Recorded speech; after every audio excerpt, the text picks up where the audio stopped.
Welcome to this episode of the Harpreet Singh show. ਅੱਜ ਦੇ segment ਵਿੱਚ ਅਸੀਂ ਤੁਹਾਡੀ ਇੱਕ ਮੁਲਾਕਾਤ ਕਰਾਵਾਂਗੇ ਮਿਸਟਰ ਸਟੀਵਨ ਬਲੇਨੀ ਨਾਲ, ਜਿਹੜੇ ਕਿ ਕੈਨੇਡਾ ਦੇ ਪਬਲਿਕ ਸੇਫਟੀ ਮਿਨਿਸਟਰ ਹਨ।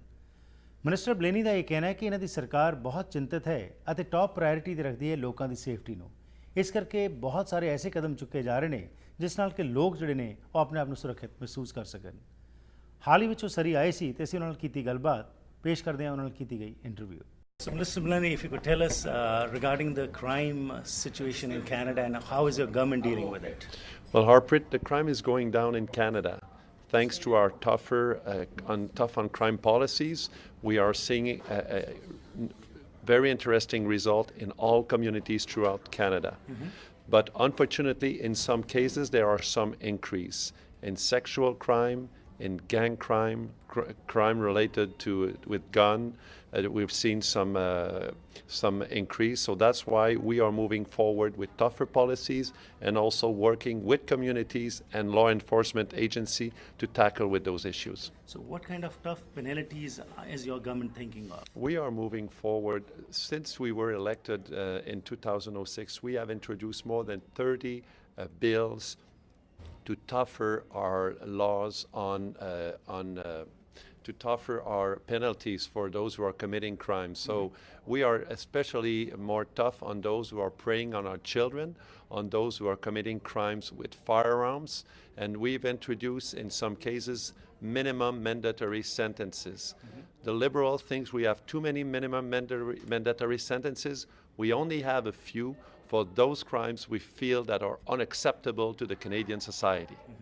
And when we say tougher penalties, everybody wants to live on safe streets. They do. What has been the response from the opposition, the Liberals and the NDP? Are they supporting these? Unfortunately, we cannot count on the support of the Liberal and the NDP to move on with our agenda to have safer community. Mm-hmm. I met today here with many councillors from the city of Surrey.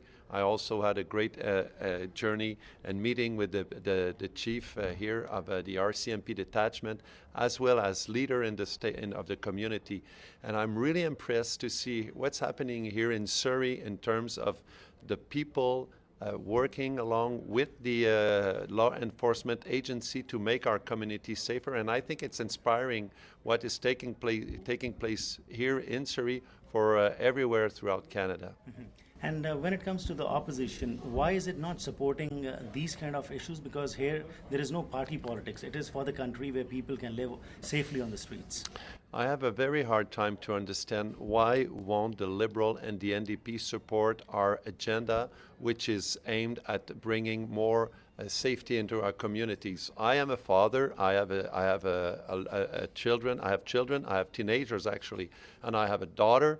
I am willing that my daughter can go and walk out in the street at any time of the day and feel free and feel safe. Mm-hmm. And that's why we've brought forward tougher penalties for those, especially those who are preying on our children, especially those who are committing repetitive assault on individual. And we also want, as individual, to make sure that we have what we call a register, so that those who are committing violent sexual assault on Canadian are being put into a register. So that's why we're moving forward. I'm confident with the support of my colleague we are able to move forward, and I can build on the successes of the policies that have been put forward by my predecessors, both former Minister Vic Taves and former Minister Stockwell, who's from here, British Columbia.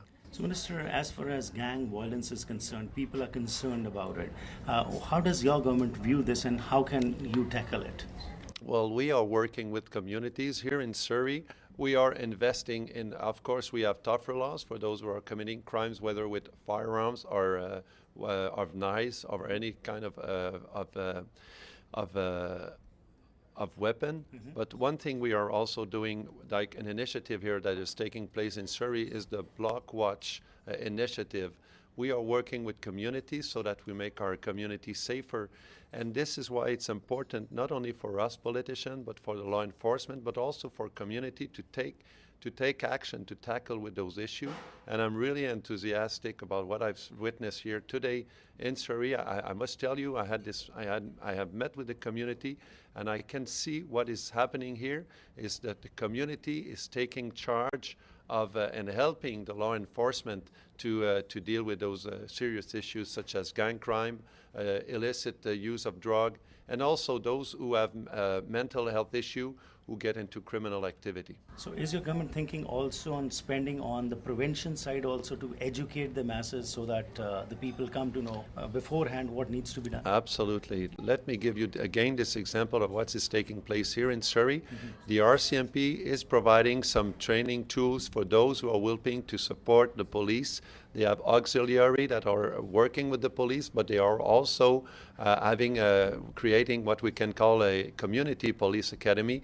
So the community is helping the law enforcement, the police, to do an efficient job. And we've seen the success in the reduction of those crime rate, in the reduction of violence, and that's very promising for the coming years, as we have been able to reduce crime in a broader rate. But we also need to tackle those specific where we've seen some increase. Minister, tell us a little bit about now technology is increasing fast and cyber crime is also increasing. So what is the government doing to tackle cyber crime?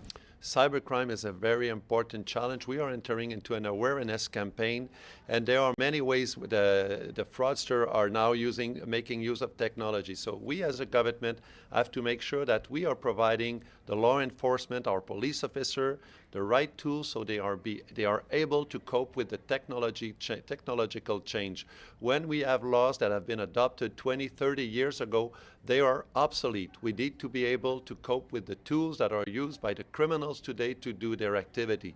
There are three areas in terms of cybercrime we are targeting. The first one being cyber criminality, cyber fraudster. The RCMP has done very successful operation with provincial police, whether in Ontario and in Quebec. There is also cyberbullying. We are working with the youth, and we are telling them not to be afraid of the insult or the attack they may have. And we have a cyber campaign. They can go on our website, cybersafe.ca. And the other issue is those elderly people who may get what we call phishing. They may get an email asking them to send money. Never send money through email. These people will want your money. They don't want to help you. And unfortunately, some people, some fraudsters are abusing the generosity and the innocence, if I can say, the people in good faith are acting in good faith to help others. They put money and they lose it. So this is the crime of the night, the kind of crimes we are fighting for. Right. And so far, we have to. The best way to resist those criminals is to build resilience, to make sure that those individuals, every Canadian is aware that we have to be careful when using internet, not sharing personal data, not also sending money or sharing personal data information on the web, and also not being afraid of those who are trying to intimidate us on the internet. So, Minister, while your government is trying to bring in some strong policies regarding cyber crime, we hear from the opposition that they are saying to the people that this is going to be an attack on the freedom of the people and the freedom of people, the police and the law enforcement agencies will be peeping into the personal details of the people, and this is not right. It will be an attack on the fundamental rights. What do you have to say about that? We take the fundamental rights of the Canadian as a pillar of our society. We have many agencies who are complying with the law and the privacy law. This being said, it is very important that whenever a police or a law enforcement agency needs some information, need to be able to cope with the new technology, then they can go to a judge to get a warrant and comply by the law. But we have to make sure when building legislation that while respecting the privacy of every Canadian, we make sure that our police officers are not harmless when facing those fraudsters who have all the use of technology and who use it and who are stealing money from the pocket of Canadian in very large term. And finally, as you said, you have met the people here, you have met the law enforcement agencies. Generally, from the people and from the law enforcement agencies, we hear that the justice system is not so strong. Criminals are caught, sent to the jail, but they are, released. So is the government looking into this aspect also, that the justice system needs to be strengthened so that criminals are really looked into? The justice systems needs to be constantly more, I would say, brutal toward those who are abusing the generosity of a Canadian. The cost of crime is huge in Canada. We're talking of billions of dollars. So that's why we've taken steps along with the initiative of my colleague, Minister McKay, to toughen our law for those who are not applying by the law, but we'll be moving forward in the same direction. Those, we have to send a clear message, and especially for those who are repeating crimes. When it is a small minority of persons who are keeping our police officer very busy and causing a lot of damage, we need to be able to target those prolific offenders, those who are recidivists, and keep them behind bars so our community can, I would say, can breathe in a more relaxed, we can be at peace, and can keep on the growth and make this country one of the safest in the world. And finally, Minister, if you can tell us about the Bill C-24, about which a lot of hue and cry is being raised. What do you have to say to the people about that? I must tell you that we are bringing forward legislation that is to bring our communities safer. One of the last bills also I'm very proud of is our late Jim Flaherty brought a bill who wants to help people who have lost someone they care about, the missing DNA index person. We are moving forward. Minister McKay will table some legislation. We are moving forward.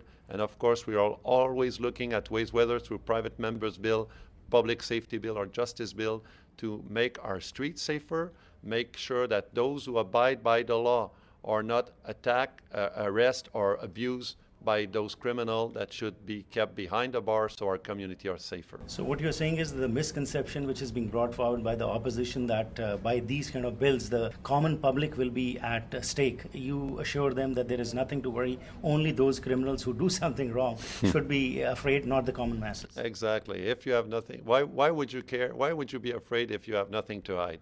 Of course, we'll be moving forward. But one thing is important. We want those who are abusing the justice system and those who are making repetitive offenses, whether here in British Columbia or elsewhere in the country, in the Atlantic, in Ontario and Quebec. We want to be able to share information amongst police organization and law enforcement agency so that we are able to track them and send a clear message that if you are committing crime in this country, you will face the full force of the law so our community are safer and are prevented from the action of those individuals. Thank you very much. You're welcome. Thanks for having me on your show.